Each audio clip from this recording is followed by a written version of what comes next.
Hello everyone, welcome to our channel.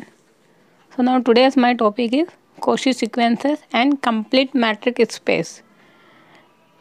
किसी भी matric space में Cauchy सीक्वेंस और कंप्लीट मैट्रिक स्पेस क्या होंगी वो हम आज के वीडियो में देखेंगे। हम मैट्रिक स्पेस के इससे पहले मैं आपको 3 वीडियोस प्रोवाइड करवा चुकी हूँ। तो ये वीडियो अगर आप फर्स्ट टाइम देख रहे हो तो मेरा सजेशन ये है कि पहले आप उन वीडियोस को देखना स्टार्टिंग से, देन उसके बाद आप इस वीडियो को देखना, क्योंकि ये जो थ्योरी है मैट्रिक स्पेस की वो लिंक है एक दूसरे से। तो जब आप बेसिक नहीं देखोगे तो आपको ये वीडियो समझ में नहीं आएगा। ठीक है, तो स्टार्ट करते हैं आज का वीडियो। अब Cauchy सीक्वेंस पढ़ने से पहले हम इसका थोड़ा बेसिक पढ़ेंगे, जिसमें हमने पहला टॉपिक लिया है sequences in a metric space. ये जो थ्योरी है वैसे वो कम्प्लीटली रियल एनालिसिस के जैसे ही चलेगी। जैसे हमने वहाँ रियल में पढ़ा था वैसे सब कुछ यहाँ पे होगा। क्या चेंजेस होगा वो मैं बताती हुई चलूँगी। जैसे है sequences in a metric space, तो सबसे पहले हमने एक मैट्रिक स्पेस कंसिडर किया x, d और एक फंक्शन लिया f, जो कि सेट ऑफ नेचुरल नंबर से किसी भी सबसेट में डिफाइंड होगा। और ये जो a होगा वो सबसेट होगा बेसिकली x का। ठीक है ना, वो जो हम सबसेट लेंगे वो इस मैट्रिक स्पेस के सेट का लेंगे x, and this function is known as sequence in a metric space. तो रियल एनालिसिस में भी हमने यही पढ़ा था कि एक फंक्शन होता है जो कि सेट ऑफ नेचुरल नंबर से किसी भी सबसेट में डिफाइंड होता है, और वो जो a होता है वो r का सबसेट होता है, तो हम उससे बोलते हैं रियल सीक्वेंसेस। मैंने यहाँ पे मेंशन भी कर रखा है कि यदि x इक्वल टू हम r कंसिडर कर लेते हैं तो फिर जो हमें यहाँ पे सीक्वेंस मिलेगी उसको हम बोलेंगे रियल सीक्वेंस। और अभी हमने अगर यहाँ पे x कंसिडर किया तो उसे बोलेंगे सीक्वेंस इन मैट्रिक स्पेस। बस ये डिफरेंस है, कोई डिफरेंस नहीं है।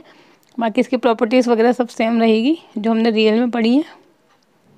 फिर उसके बाद आता है convergence of a sequence in a metric space, कि मैट्रिक स्पेस में कोई भी सीक्वेंस की कन्वर्जेंस क्या होती है। तो क्या चेंज होगा यहाँ पे, तो हमने कंसिडर किया x, d मैट्रिक स्पेस और कोई पॉइंट कंसिडर किया हमने x के अंदर यानी इसके अंदर। तो जो सीक्वेंस होगी मैट्रिक स्पेस की वो कन्वर्ज होगी इस पॉइंट x पर। कब? If for all epsilon greater than 0 there exist a natural number m such that dxn, x less than epsilon. इसका मीनिंग यही है, वहाँ पे हम क्या लिखते थे xn minus x less than epsilon, और इसकी जगह पे हमने क्या लिख दिया dxn, x मीन्स x1 और x के बीच का जो डिफरेंस है वो लेस देन एप्सिलॉन हो जाना चाहिए। कब? Whenever n is greater than equal to m। तो जहाँ जहाँ हम वहाँ पे ये मोड लगा रहे थे उसकी जगह पे हम यहाँ पे ये d लिख देंगे। तो d का मीनिंग यही होगा हमेशा xn माइनस x। क्लियर? तो ये मैट्रिक स्पेस के अंदर कन्वर्जेंस ऑफ अ सीक्वेंस की डेफिनेशन है दिस वन। अब ये जो यहाँ लिखा हुआ है उसको हम कभी कभी ऐसे भी लिख सकते हैं कि जो आपके ऑप्शन आते हैं कि मैट्रिक स्पेस में सीक्वेंस की कन्वर्जेंस को शो करता है ABCD 4 ऑप्शन। तो ऑप्शन में ये भी गिवन हो सकता है कि जो dxn, x है वो ये डेफिनेशन में लिख के वो ये देंगे कि this distance tends to 0 at n tends to infinity. ठीक है ना, ये एप्सिलॉन है वो काफ़ी स्मॉल नंबर होता है, तो जब आप n tends to infinity apply करेंगे तो दिस एप्सिलॉन गोज़ टू 0। या फिर हम इसको ऐसे भी लिख सकते हैं कि xn tends to x whenever n tends to infinity, यानी जो xn है वो x पर कन्वर्ट करेगा। कब? जब n टेंड्स टू इन्फिनिटी होगा। ऑब्वियसली xn माइनस x ये हमने क्या लिखा tends to 0 n tends to infinity, क्योंकि हम इसको ऐसा भी लिख सकते हैं। तो xn गोज़ टू x, ये जो इधर होगा मोड हट जाएगा तो ये xn कहाँ पे जाएगा? इस साइड में जाएगा, तो ये इसमें कन्वर्ट होगा। ठीक है ना, तो ये तीनों डेफिनेशन है कन्वर्जेंस की, चाहे ये ऑप्शन में गिवन हो, चाहे ये गिवन हो, चाहे ये गिवन हो, तीनों का मीनिंग एक ही है।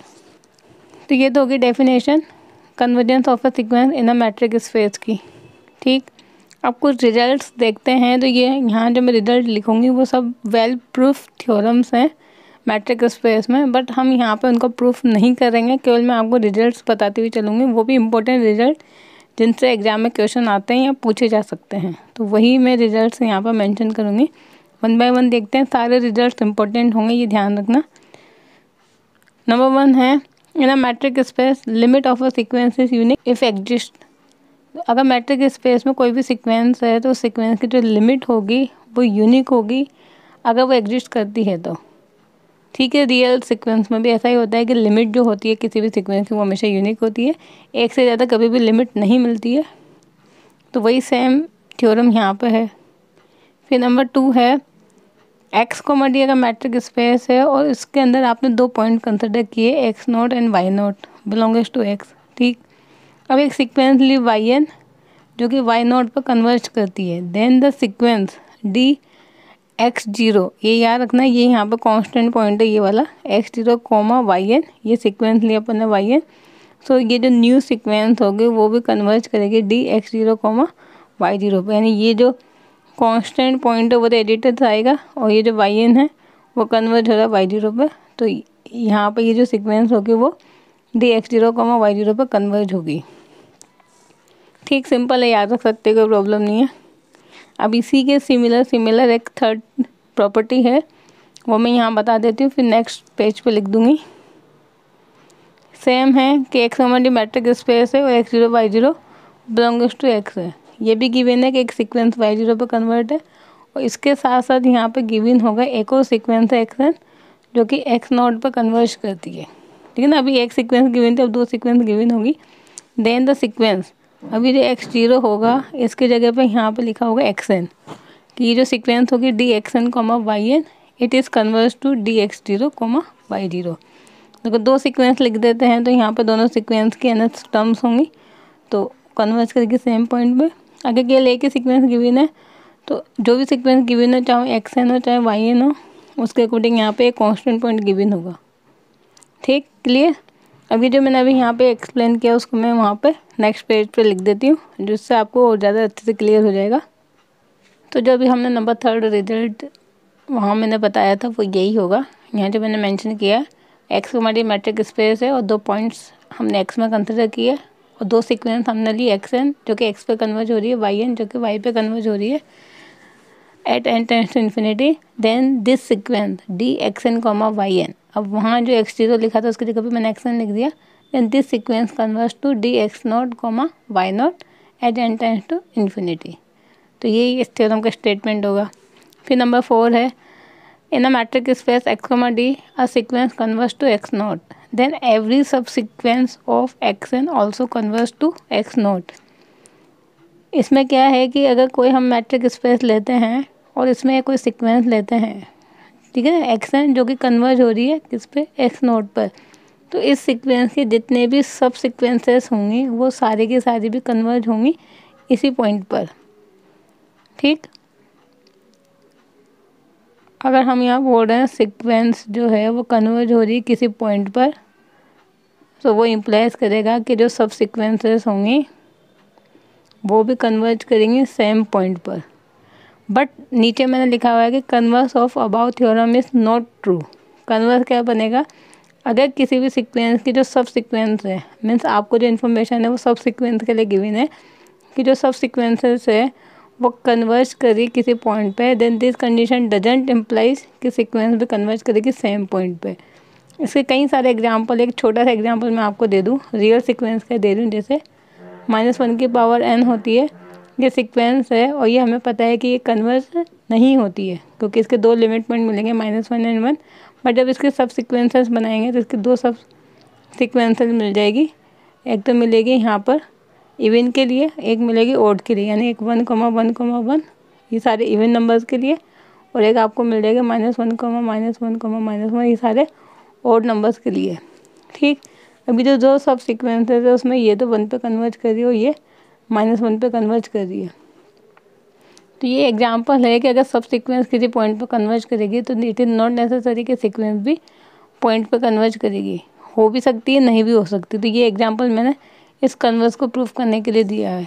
ठीक है ना, so converse of above theorem is not true. Clear.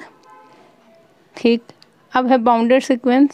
तो ये डेफिनेशन है कि कौन सा सीक्वेंस बाउंडेड होगी। अगर xn कोई सीक्वेंस है किसी मैट्रिक स्पेस में, then it is known as bounded sequence if range of a sequence is bounded। अब रेंज क्या होती है, वो रियल सीक्वेंस का जो मैंने लेक्चर नंबर 1 है उसमें बता रखा है, जैसे कि ये जो सीक्वेंस है, जैसे कि यही आप सीक्वेंस ले लीजिए, तो रेंज का मीनिंग है कि सीक्वेंस के जितने भी डिफरेंट या डिस्टिंक्ट पॉइंट्स हैं उनके एक आप सेट में डाल दीजिए। Then this set is known as range of a sequence. इस सीक्वेंस की अगर हम रेंज की बात करें तो इसमें केवल 2 ही पॉइंट आएंगे, -1, 1। So it is the range of a sequence. अगर किसी सीक्वेंस की रेंज बाउंडेड है तो वो सीक्वेंस भी क्या होगी, बाउंडेड सीक्वेंस होगी। ठीक।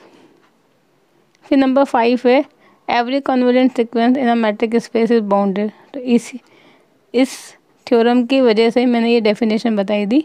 अब यहाँ पर लिखा हुआ है एवरी, यानी जितनी भी कन्वर्जेंट सीक्वेंस होंगी मैट्रिक स्पेस के अंदर वो सारी की सारी क्या होती है, बाउंडेड होती है। चेक करने की ज़रूरत नहीं है, अगर हमें पता है सीक्वेंस कन्वर्जेंट है तो ऑटोमेटिकली आप बोल देंगे इट इज़ बाउंडेड। फिर कन्वर्स पार्ट का अगर सीक्वेंस बाउंडेड है then it is not necessary कि इट इज़ कन्वर्जेंट। हो भी सकती है और नहीं भी हो सकती। क्लियर। अब आता है हमारा टॉपिक कोशी सीक्वेंस कि क्या होती है किसी भी मैट्रिक स्पेस में कोशी सीक्वेंस। तो हमने एक मैट्रिक स्पेस कंसिडर किया x, d और xn हमने एक सीक्वेंस कंसिडर की x के अंदर। Then this sequence is known as Cauchy sequence if and only if for all epsilon greater than 0 हमें अगर कोई ऐसा पॉजिटिव नंबर्स p ऐसा मिल जाता है सच दैट ये यहाँ पर है पॉजिटिव इंटीजर, जैसे हमने लिखा है p belongs to set of natural number कि dxn xm is less than epsilon for all n m greater than equal to p। तो ये जो मैथमेटिकली डेफिनेशन यहाँ पे लिखी हुई है इसका मीनिंग वैसे तो मैंने आपको रियल सीक्वेंस में काफ़ी अच्छे से एक्सप्लेन किया है, बट यहाँ भी मैं बता देती हूँ आपको एक बार वापस से। यहाँ बोला फॉर ऑल एप्सिलॉन के लिए हमें कोई ना कोई एक ऐसा नेचुरल नंबर मिल जाना चाहिए p। तो ये मैंने नंबर लाइन ड्रॉ की यहाँ पे। सपोज p यहाँ पर है कहीं ना कहीं, दिस वन, कि सच दैट कि इस p के बाद p less than equal to n, m, यानी इस p के बाद आपको कोई भी 2 नंबर ऐसे लेना है n और m ऐसे मिल जाएंगे कि उनके जो डिफरेंस होगा वो हमेशा लेस देन एप्सिलॉन होगा। तो उसके लिए आपको ऐसा कोई p सर्च करना होता है कि ये जो भी सीक्वेंस है उसका nth और mth टर्म का जो डिफरेंस है वो लेस देन एप्सिलॉन आ जाए। अगर किसी सीक्वेंस के लिए ऐसा पॉसिबल है then this sequence is known as Cauchy sequence, but each या एवरी सीक्वेंस के लिए ऐसा पॉसिबल नहीं होता है। जिस सीक्वेंस में ऐसा होगा कि एक पर्टिकुलर नंबर के बाद सीक्वेंस के कोई भी आप 2 पॉइंट्स लेंगे उनका डिफरेंस निकाल लेंगे तो वो अगर लेस देन एप्सिलॉन, एप्सिलॉन का मीनिंग है वो जो डिफरेंस है वो काफ़ी छोटा डिफरेंस आ जाए एप्सिलॉन के इक्वल, तो फिर वो सीक्वेंस क्या बनेगी, कोशी सीक्वेंस बनेगी। तो ये जो डेफिनेशन यहाँ लिखते हैं हम उस डेफिनेशन से तो कभी भी चेक नहीं करते सीक्वेंस को कि कोशी है या नहीं है। कैसे चेक करते हैं उसको मैंने बड़े अच्छे से एक्सप्लेन कर रखा है वीडियो में, तो आप रियल एनालिसिस वाले वीडियो देखना स्टार्टिंग के 1, 2, 3, उसमें आपको समझ में आ जाएगा कोशी सीक्वेंस हम कैसे चेक करते हैं किसी भी क्वेश्चन में। ठीक। तो ये तो मैंने यहाँ ये जो डेफिनेशन लिखा हुआ है इसका मीनिंग बताया कि किन्हीं भी 2 पॉइंट का जो डिफरेंस होगा वो लेस देन एप्सिलॉन होगा for all n, m greater than equal to p, यानी p के बाद कोई भी 2 आप नंबर लेंगे उन दोनों नंबर्स के बीच का जो डिफरेंस होगा वो लेस देन एप्सिलॉन होगा। और अगर ऐसा पॉसिबल है कि सीक्वेंस के लिए then this sequence is known as Cauchy sequence. ठीक। तो ये बस कोशी सीक्वेंस की ये जो मैथमेटिकली डेफिनेशन है यही आपको याद रखनी होगी। एग्जाम में अगर पूछी जाएगी तो ये पूछी जाएगी जो यहाँ पर लिखा हुआ है ये स्टेटमेंट, और उसके जो रिजल्ट होंगे जो भी नेक्स्ट पेज पे बताऊंगी वो पूछेंगे। तो कोशी सीक्वेंस के लिए सबसे इम्पोर्टेंट रिजल्ट है मैट्रिक स्पेस के अंदर क्या है, पहले हम उसको देखते हैं कि every convergent sequence in a metric space is Koshi sequence but converse is not necessary true. Matric space के अंदर जितनी भी कन्वर्जेंट सीक्वेंसेस होती हैं वो सारी की सारी क्या होती है, कोशी सीक्वेंस होती हैं। ठीक। बट उनका जो कन्वर्स है वो ट्रू नहीं होगा। हमेशा कन्वर्स क्या बनेगा कि every Cauchy sequence in a metric space need not be convergent, कि जितने भी कोशी सीक्वेंसेस होंगे मैट्रिक स्पेस के अंदर वो ज़रूरी नहीं है कन्वर्जेंट भी हो, बट अगर कन्वर्जेंट है तो कोशी होगी। तो आप इसके ऐसा याद रख सकते हो कि अगर कन्वर्जेंट है किसके अंदर, इन मैट्रिक स्पेस, तो वो इम्प्लाइज करेगा Cauchy, it is Cauchy sequence. But उसका जो कन्वर्स होगा कि कोशी सीक्वेंस होगा इन मैट्रिक स्पेस, ये लिखना ज़रूरी है कि अब कोशी सीक्वेंस आप कहाँ कंसिडर कर रहे हो, रियल लाइन पे कंसिडर कर रहे हो या फिर मैट्रिक स्पेस के अंदर। तो अगर कोई भी कोशी सीक्वेंस है एक्स के अंदर यानी मैट्रिक स्पेस के अंदर, then it is not implies always it is convergent in metric space. क्यों नहीं होगा उसके लिए वो एग्जांपल मैं यहाँ पे एक करवा देती हूँ, जिससे आपको ये जो स्टेटमेंट है वो अच्छे से क्लियर हो जाएगा। नंबर 1 हमने यहाँ पे एक मैट्रिक कंसिडर किया, मैट्रिक स्पेस 0,1, ठीक है ना। जो सेट लिया हमने एक्स वो 0 की तरफ से ओपन है, 1 की तरफ से क्लोज्ड है। तो this set is X and X N आपने सीक्वेंस ली 1/n, और ये जो सीक्वेंस है वो डिफाइंड है in metric space x, d और x क्या है यहाँ पे दिस वन। तो अब हम इस सीक्वेंस को चेक करेंगे कि ये कोशी सीक्वेंस है या नहीं है और ये कन्वर्जेंट सीक्वेंस है या नहीं है।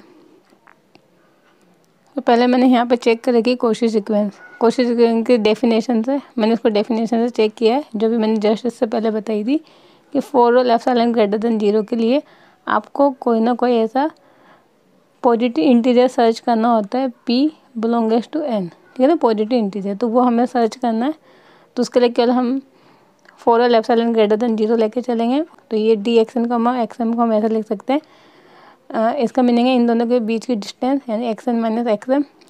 xn क्या दे रखा है 1/n, तो 1/n माइनस 1/m। अब यहाँ पे इक्वलिटी लगा दी हमने ये वाली कि मोड x माइनस वाई हमेशा लेस देन इक्वल टू होता है mod x plus mod Y.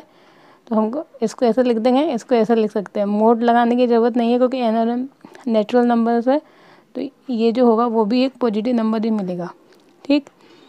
अब ये जो वैल्यू है हमें क्या लेके आनी होती है, लेस देन एप्सिलॉन लेके आनी होती है, ठीक है ना। हमारा फाइनल क्या मिलना चाहिए हमें आंसर, लेस देन एप्सिलॉन।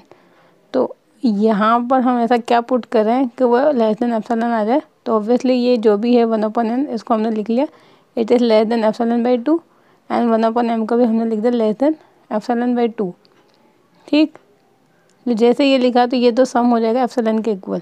अब ये जो हमने कंसिडर किया वो मैंने यहाँ एक्सप्लेन कर रखा है कि यदि 1/n लेस देन एप्सिलॉन/2 है तो इसका मीनिंग क्या होगा कि जो n की वैल्यू है वो ग्रेटर देन हो जाएगी 2/एप्सिलॉन से। सिमिलरली m की वैल्यू भी ग्रेटर देन हो जाएगी 2/एप्सिलॉन से। तो जैसे आपको ये मिल गया कि जो n और m की वैल्यूज़ है वो अगर एप्सिलॉन के ऊपर डिपेंडेंट मिल गई तो फिर आप लिख देंगे अकॉर्डिंग टू डेफिनेशन कि for all epsilon greater than 0 there exist a p, जो आपको पॉजिटिव नंबर चाहिए होता है कि 2 में जब आप एप्सिलॉन को डिवाइड करेंगे, epsilon is a very small quantity 0.01 या 0.0001 ऐसे कुछ आपको स्मॉल क्वांटिटी लेनी होती है। तो जब आप इस नंबर को ऐसे डिवाइड करेंगे तो एक पॉजिटिव इंटीजर मिलेगा काफ़ी बड़ा, 200, 2000, 2 लाख ऐसा समथिंग, ऐसा कोई नंबर मिलेगा, ठीक है ना।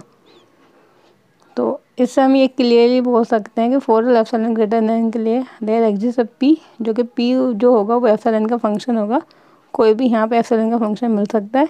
तो हमें मिल गया epsilon which is belongs to n such that dxn, xm ये जो है वो लेस देन आपको मिल गया एप्सिलॉन, ठीक है ना। इक्वलिटी आप ये वाली लेंगे लेस देन एप्सिलॉन कब, वेन एवर दिस n और m इज ग्रेटर देन या फिर इक्वल टू p। तो इसको हमने क्या नाम दिया p, तो दिस n और m is greater than p। कि इस तरीके से आप डेफिनेशन से भी चेक कर सकते हो किसी भी क्वेश्चन को, ठीक है ना। सो इससे ये प्रूफ होता है कि ये जो हमारी सीक्वेंस थी वो यहाँ पे कोशी सीक्वेंस है नंबर 1। अब हम चेक करेंगे इसका कन्वर्जेंस। तो कन्वर्जेंस के लिए जैसे कि रियल सीक्वेंस होता है कि सीक्वेंस की लिमिट फाइंड करनी होती है, हमने यहाँ पे इसकी लिमिट फाइंड की, लिमिट क्या मिलेगी 0। अब मैट्रिक स्पेस में कन्वर्जेंस की डेफिनेशन क्या लिखी थी कि कोई भी जो सीक्वेंस होती है वो किसी पॉइंट पर कन्वर्ज होती है, बट ये जो पॉइंट होता है हम कहाँ कंसिडर करते हैं, मैट्रिक स्पेस के अंदर, ठीक है ना, एक्स के अंदर। तो अगर इसके अंदर बिलोंग करता है तो ही इसके ऊपर कन्वर्ज होगी, अदरवाइज हम बोलेंगे सीक्वेंस इज नॉट कन्वर्जेंट। तो ये जो हमें पॉइंट मिला है 0 वो हमें चेक करना होगा क्या वो एक्स के अंदर बिलोंग करता है, बट जो हमें एक्स डिफाइन करके दे रखा है उसमें 0 इंक्लूड नहीं है। डेट मीन्स सीक्वेंस जिस पॉइंट पर कन्वर्ज हो रही है वो पॉइंट मैट्रिक स्पेस के अंदर नहीं है। सो इस वजह से हमारा जो सीक्वेंस है वो कन्वर्जेंट नहीं है इन मैट्रिक स्पेस। ये लिखना ज़रूरी है कि मैट्रिक स्पेस के अंदर सीक्वेंस कन्वर्जेंट नहीं है। और अगर इस x की जगह पे अगर मैं x बराबर यहाँ पर सेट ऑफ रियल नंबर ले लूँ या फिर आप ऐसा कोई सेट ले लीजिए जिसमें 0 इंक्लूड हो, तो फिर आप बोलेंगे this sequence is convergent in a metric space. इसीलिए इस थ्योरम का जो कन्वर्स है वो रियल सीक्वेंस के लिए तो ट्रू है, बट अगर मैट्रिक स्पेस में हम बात करें तो मैट्रिक स्पेस में हमेशा ट्रू है, इट इज़ नॉट नेसेसरी। तो एक इम्पोर्टेंट रिजल्ट है एग्जाम पॉइंट ऑफ व्यू से। इसमें काफ़ी कन्फ्यूजन क्रिएट होता है कि कभी तो मैम इसका थ्योरम का स्टेटमेंट ट्रू होता है, कभी नहीं होता है। तो कहाँ इस थ्योरम का स्टेटमेंट ट्रू होगा, वो होगा रियल सीक्वेंसेस के लिए, ठीक। और अगर वही चीज़ आप बात करेंगे मैट्रिक स्पेस के लिए तो फिर ये स्टेटमेंट ट्रू नहीं होगा हमेशा। इट डिपेंड्स, या ये वेरी करेगा सेट के अकॉर्डिंग। जैसे जैसे सेट चेंज होगा वैसे वैसे हमारा ये जो स्टेटमेंट है वो भी चेंज होता जाएगा। क्लियर? आई थिंक आपको ये स्टेटमेंट अच्छे से क्लियर हो गया होगा कि कब कन्वर्जेंट होगा कब नहीं होगा। अब नेक्स्ट टॉपिक हमारा कंप्लीट मैट्रिक स्पेस।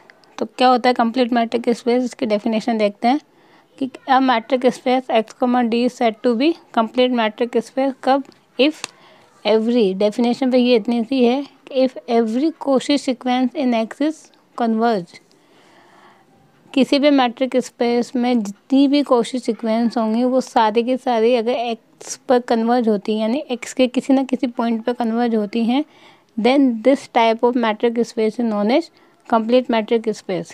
जैसे कि जस्ट अभी हमने एग्जांपल देखा था, ये मैं इसी में बताऊं कि हमने मैट्रिक स्पेस तो कंसिडर किया था एक्स जो कि था ओपन इंटरवल 0 और 1 तक क्या था क्लोज, तो 0,1 0 इसमें इंक्लूड नहीं है। और सीक्वेंस हमने कंसिडर की थी 1/n, तो ये सीक्वेंस हमने चेक की थी जो कि कोशी सीक्वेंस थी। अब जब हम चेक करेंगे कि ये अगर कोशी सीक्वेंस है तो ये कन्वर्ज किस पॉइंट पे हो रही है, तो वो पॉइंट था 0। अब जिस पॉइंट पर कन्वर्ज होगी कोशी सीक्वेंस, अगर वो पॉइंट मैट्रिक्स के अंदर आता है, मैट्रिक स्पेस के अंदर, तो आप बोलेंगे कि वो जो मैट्रिक स्पेस होगा वो कंप्लीट होगा। अगर जिस पॉइंट पर कन्वर्ज होती है वो मैट्रिक स्पेस के अंदर बिलोंग नहीं करता है, then metric space is known as incomplete, ठीक। अब जैसे मैं यहाँ पे अगर एक्स चेंज कर देती हूँ तो ये कंप्लीट मैट्रिक स्पेस जो है वो डिपेंड करता है मैट्रिक स्पेस क्या डिफाइन कर रखा है। जो भी डिफाइन कर रखा है उसमें आपको पॉइंट चेक करना होता है। अगर मैं यहाँ पे एक्स की जगह पे अगर सेट ऑफ रियल नंबर लिख दूँ तो फिर आप कोई सी भी कोशी सीक्वेंस ले लीजिए मैट्रिक स्पेस के अंदर, वो जिस भी पॉइंट पर कन्वर्ज होगा वो हमेशा आर में यानी सेट ऑफ रियल नंबर में एग्जिस्ट करेगा। तो आप इन जनरल बोल सकते हो कि जो सेट ऑफ रियल नंबर होता है यानी जो यूजुअल मैट्रिक स्पेस होता है वो हमेशा क्या होता है, कंप्लीट मैट्रिक स्पेस होता है, ठीक है ना। समझ में आ गई होगी आई थिंक सो, क्लियर हो गई होगी डेफिनेशन की कंप्लीट मैट्रिक स्पेस क्या होता है। अब इसकी प्रॉपर्टीज़ है, तो जो इम्पोर्टेंट प्रॉपर्टीज़ है कल मैंने वही मेंशन की है, 2 और मेंशन नहीं की मैंने यहाँ पे। उसमें से नंबर 1 है कि अगर एक्स कॉमा डी एक कंप्लीट मैट्रिक स्पेस है और ए कॉमा डी इसका सब स्पेस है किसका, एक्स का। जैसे कि अगर ये सेट है तो इसका कोई ना कोई सबसेट होगा, तो वो हमने कंसिडर किया इस तरीके से और इसको नाम दे दिया अपन ने ए कॉमा डी, ये हो जाएगा सब स्पेस और एक्स कॉमा डी क्या होगा मैट्रिक स्पेस, ठीक है ना। तो अगर ए कॉमा डी सब स्पेस है मैट्रिक स्पेस का, देन जो ये सब स्पेस होगा वो भी कंप्लीट होगा। ए इज़ कंप्लीट कब, if and only if A is a close set. कोई हमने कंप्लीट मैट्रिक स्पेस लिया और इसका कोई सब स्पेस लिया तो दिस सब स्पेस इज ऑल्सो कंप्लीट कब, इफ़ एंड ओनली ये जो सेट होगा ए वो क्लोज सेट हो। अगर ए क्लोज सेट है तो उससे बनने वाला जो मैट्रिक स्पेस होगा वो भी क्या बनेगा, वो कंप्लीट मैट्रिक स्पेस बनेगा, ठीक। तो ये एक इसकी पहली यहाँ पर प्रॉपर्टी है। फिर नंबर 2 है यहाँ पर कैंटर इंटरसेक्शन थ्योरम। तो ये बाइनेम थ्योरम है, तो ये हमारे लिए इम्पोर्टेंट थ्योरम है। अब क्या होती है कैंटर इंटरसेक्शन थ्योरम, इसमें 3 पॉइंट्स है इसको याद रखने के लिए। सबसे पहले तो जो मैट्रिक स्पेस लेना है वो कंप्लीट लेना है, तो x comma D complete metric space है, नंबर 1 पॉइंट। फिर नंबर 2 है कि एक सीक्वेंस लेनी हमें, बट क्या लेनी है, ये this F N be a decreasing sequence of a non empty close set of X. अब एक आपको सीक्वेंस लेनी है, किसकी लेनी, क्लोज सेट की लेनी है, और वो सीक्वेंस कैसे होनी चाहिए, डिक्रीजिंग सीक्वेंस होनी चाहिए कि जैसे जैसे आप आगे जा रहे हो वैसे वैसे सीक्वेंस की टर्म्स क्या होनी चाहिए, कम होती जानी चाहिए। तो यानी F1 सुपर सेट होगा F2 का, ये सुपर सेट होगा F3 का एंड सो ऑन, इस तरीके से। और ये जो सारे के सारे F1 F2 हैं, it is a sets and it is a close set. और F1 भी क्लोज सेट है, F2 भी क्लोज सेट है, F3 भी क्लोज सेट है। क्लोज सेट कहाँ पर है? X के अंदर।